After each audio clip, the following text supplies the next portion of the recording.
বাগান এৰিয়াত যদি কিবা কোম্পানী বা উদ্যোগ হয় তেতিয়াহ'লে চান্দুবিত যে কিবা নহ'ব বা চান্দুবিত যে ক্ষতি নহ'ব সেইটো কোনো মতে আপোনালোকে গৰাকীৰ খবৰ গমেই পায়, ডেকাসকলে বা যিসকলে মোবাইল চাই গৰাকীৰ খবৰ এতিয়াৰ পৰাই প্ৰস্তুত হ'ব লাগিব। আমি সংগ্ৰাম কৰিবই লাগিব।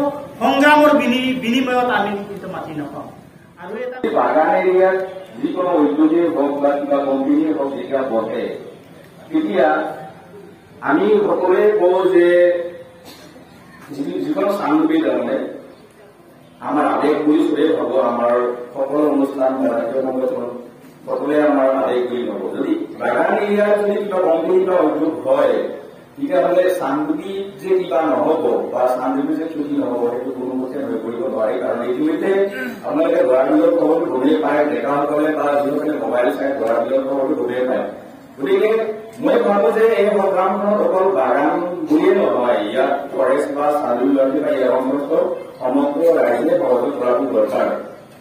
বৰ্তমান সাম্প্ৰতিক সময়ত যদি আমাৰ অসমৰ পৰিস্থিতি চাই আজি কাৰ্বি আংলঙৰ যিটো ঘটনা, কাৰ্বি আংলঙৰ ঘটনাটো সকলোৱে জানে কিন্তু আমাৰ পৰা কিছু দূৰত নহয়। আজি কাজিৰঙাৰ ঘটনা, আজি সোণাপুৰৰ ঘটনা ফলত বতাহ হৈ গৈছে।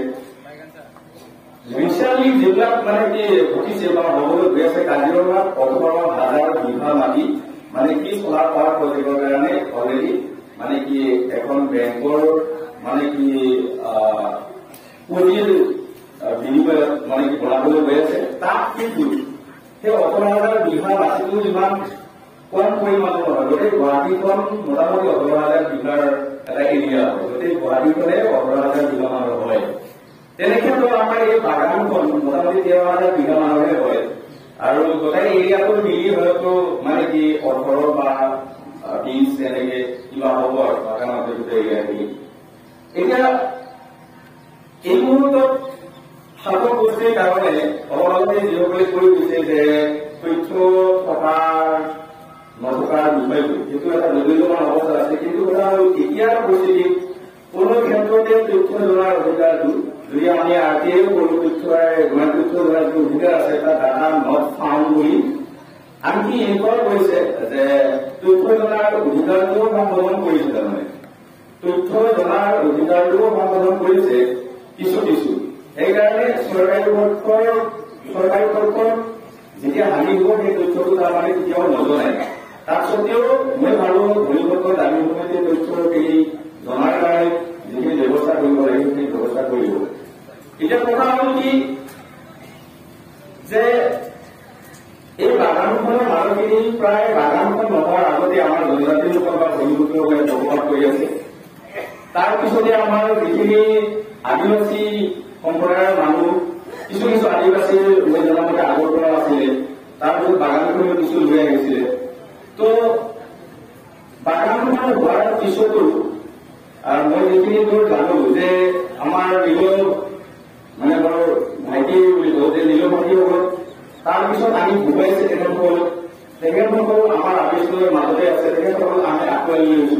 তেখেতসকলক ইয়াতে আমি মাটি পট্টা দিছে, আমি বেয়া পোৱা নাই, ভাল পাইছো। আমি তেখেতসকলৰ লগত সম্পৃক্ত হৈ আছো।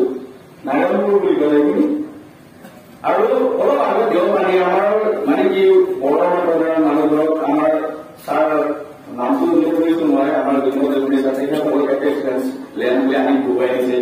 কিছু পৰিমাণে লোক পাত্তাটো দিছে।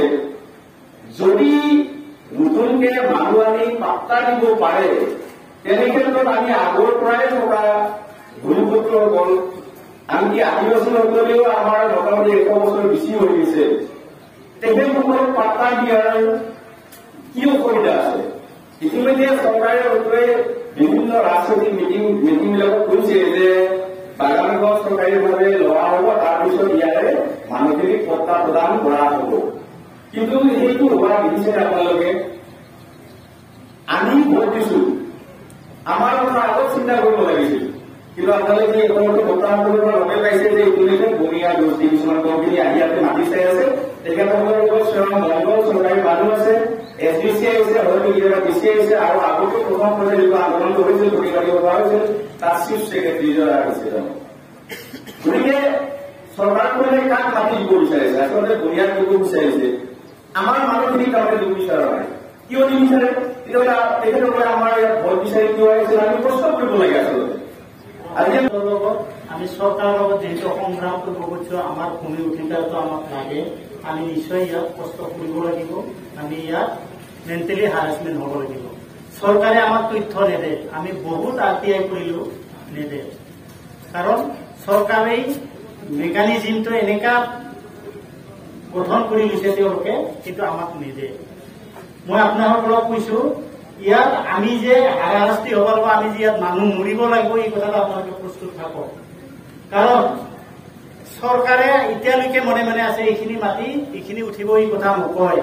কিন্তু যি জাপানৰ কোম্পানী আহিছে, গোবিন্দ ৰাভাই ক'লে ছিংগাপুৰৰ কোম্পানী আহিছে, তেওঁলোকক চিলেকশ্যন কৰিব দিছে, পচন্দ কৰিব দিছে, পচন্দ কৰি পেলাই অসম চৰকাৰক জনাব দিছে। অসম চৰকাৰে কোন মুহূৰ্তত কি জাননী দিয়ে আমাক কোনো গেৰেণ্টি নাই।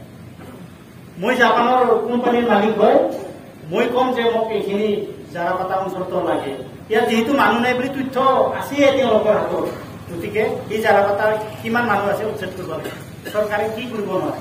গতিকে এইখিনি কৰিবলৈ যাওঁতে আমি এতিয়াৰ পৰাই প্ৰস্তুত হ'ব লাগিব, আমি সংগ্ৰাম কৰিবই লাগিব। সংগ্ৰামৰ বিনিময়ত আমি কিন্তু মাটি নাপাওঁ। আৰু এটা কথা মই অলপ সহতা লাগিল, আমি যেতিয়া পদযাত্ৰা কৰিব ওলালো, মই বাৰে বাৰে কৈ আছো ইণ্টাৰনেশ্যনেল বাতৰি কাকত, ইণ্টাৰনেশ্যনেল টিভি, অন্ততঃ দিল্লীয়ে গম পোৱাকে আমি প্ৰচাৰ কৰিব লাগিব। অসম চৰকাৰেতো আমি যিমান নাচাম, মুখ্যমন্ত্ৰীটো কৈ দিছে পৰহি যে মই অসমৰ পেপাৰে নাচাওঁ, মই জানোৱেই কি ওলাই, কালি কি ওলাব হেডলাইন মই জানো, এই কথাটো কৈ দিছে। তাৰমানে কি সি পেপাৰে নাচায়। গতিকে নৰেন্দ্ৰ মোদী চাব লাগিব আমাৰ পেপাৰ, অমিত শ্বাহ চাব লাগিব আমাৰ টিভি, আমি কি কৰিছো। এই ব্যৱস্থাটো আমি কৰিব পৰা নাই এতিয়ালৈকে। মই তেতিয়াই কৈছিলো, ডিচে যেতিয়া আমাৰ স্পষ্টীকৰণ দিল, তেতিয়া আমি ডিচিৰ পৰা এটা লেখাই ল'ব লাগে। লেখাই ল'বা কোনো ব্যৱস্থা নাই বুলি পেলাই আমাৰ এটা চাবি ক'লে। কিয় নাই? আপুনি যে কালি আমাৰ ইয়াত উচ্ছেদ নহয় বুলি পেলাই আপুনি বিবৃতি এটা দিছে, আমি গোটেই সন্তুষ্ট ৰাইজে। গতিকে অদূৰ ভৱিষ্যতে যাতে নহয়, হাকিম লৰিলেও বোলে হুকুম নৰলে। গতিকে আপুনি আমাক এইখন স্মাৰক পত্ৰত আপুনি চহী কৰি দিয়ক।